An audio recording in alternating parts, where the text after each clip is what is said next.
Yeah, so in this tutorial, I'm going to walk you through logging into EdPuzzle, setting up your classes, and creating a video. So edpuzzle.com is the website.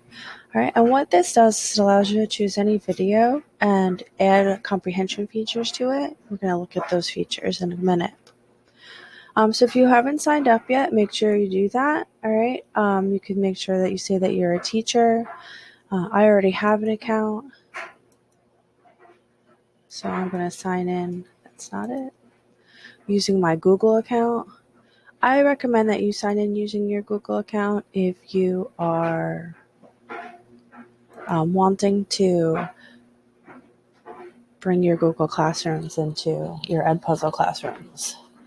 All right, so when you log into EdPuzzle, it's going to take you to My Content. If it takes you to Home, it will look like this. This is where you'll be able to see, you'll pick topics that you're interested in, and so it'll show you videos from other people in your school who are doing things in the same topic as you, which is interesting.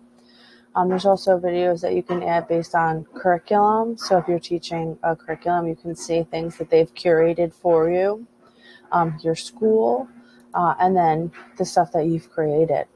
All right. So this is like your class dashboard, your content dashboard, and this is where you'd be able to create a video. So if you click on create a video, it allows you to go into EdPuzzle's library of videos. And then you can click on those videos and see what kinds of questions or notes have been added to them. All right. Some videos have nothing, so you would be able to create your own. And when there are already created questions, you can edit those. So you don't have to keep all 22 of them if you just wanted to break it up, but it is a 38-minute long video, so you can also cut it, and we'll talk about that in a second. All right, so that's one way to add content. You can also upload videos. So if you are creating screencasts or doing videos on your computer, you can download those and then upload them into your EdPuzzle account, and then you would be able to add those features. I have not tried the student projects yet. I don't know how that would work with distance learning. So if you check that out, please let me know. That will probably be a video at a later time. All right. So here in my content, I can see my folders and the videos that I've already created. All right. To manipulate these, we just click the little checkbox, and then this opens up the features here at the bottom. All right. And same thing with these videos. This is a folder, so you don't get the assign. These are videos, so then you get your assign, your edit, your duplicate. If you teach the same course but multiple times, you could use the same video but break it up for organizational purposes and grading purposes, or you could have all of those classes populate into the same video. You can also duplicate them from year to year, semester to semester, marking period to marking period, depending on how you teach your classes. This is also where you can delete videos. All right, so that is your content folder. This is your grade book, so that's where after students completed assignments, they would go there. Let's take a look at the classes. So I've imported my classes from Google Classroom. You can do that by clicking add a new class and selecting Google Classroom. There's another step to this. So you want to make sure that once you import the classes that you come over to students and that you click import students. Then your students should show up at the bottom. I've already done this, so you can see students here.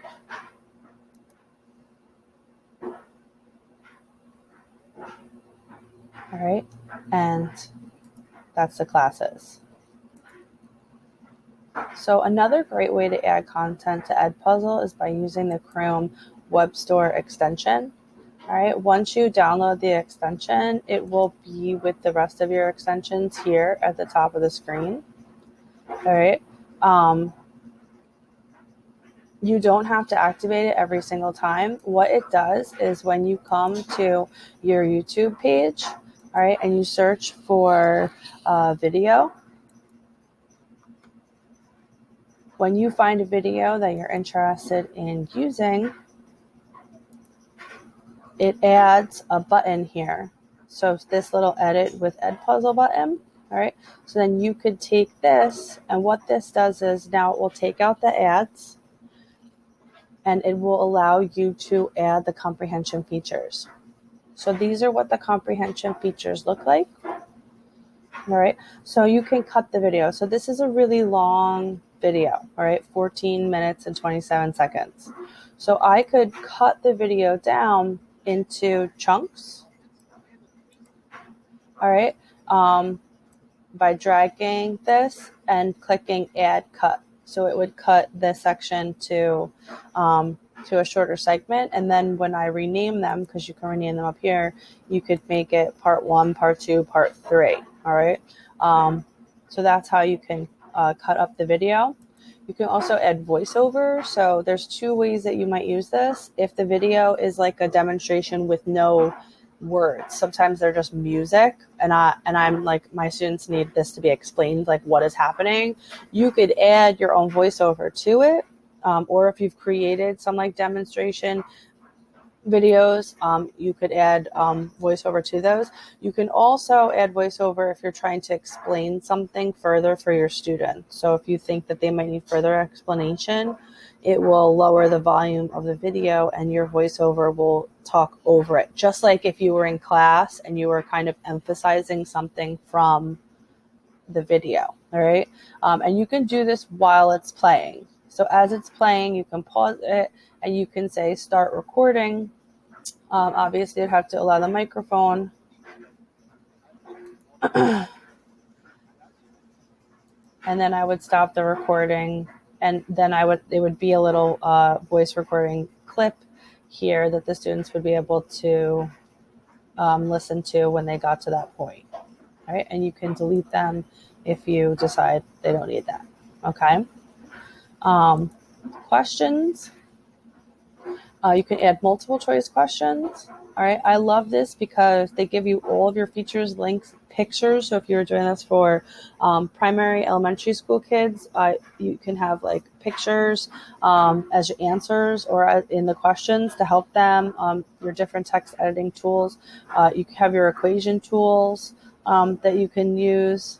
So if you're doing math, like if you created the video and then you gave them a problem on the screen and then the question came up, all right, it can be multiple choice. It can be an open-ended question, so they have all the tools. So if you wanted them to explain the math problem, they could do it here and then save their answer, and then you would be able to see those responses.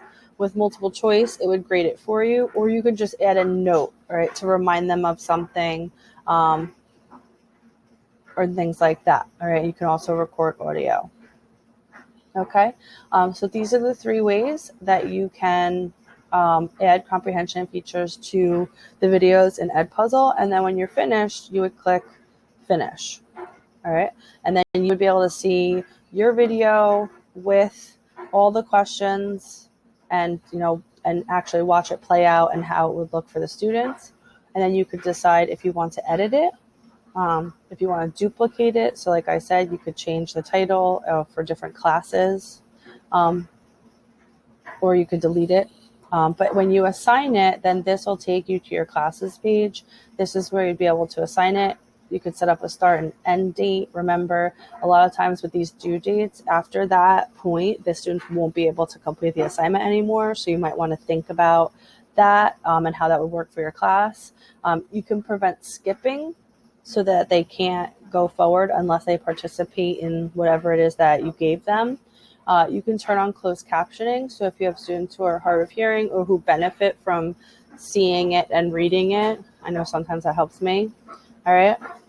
And then if you select this, then you could also have it automatically post to your Google Classroom if you wanted to, but then it would be live. So you can't like schedule it or save it as a draft. So I oftentimes just wait on this and then I will assign it myself when I'm ready to. All right. So you can also do it later. So then this video would be saved in my content, and then I would be able to assign it from here as well. Okay. So that is EdPuzzle, and I hope that you have fun with this. It's a great tool. Have a great day.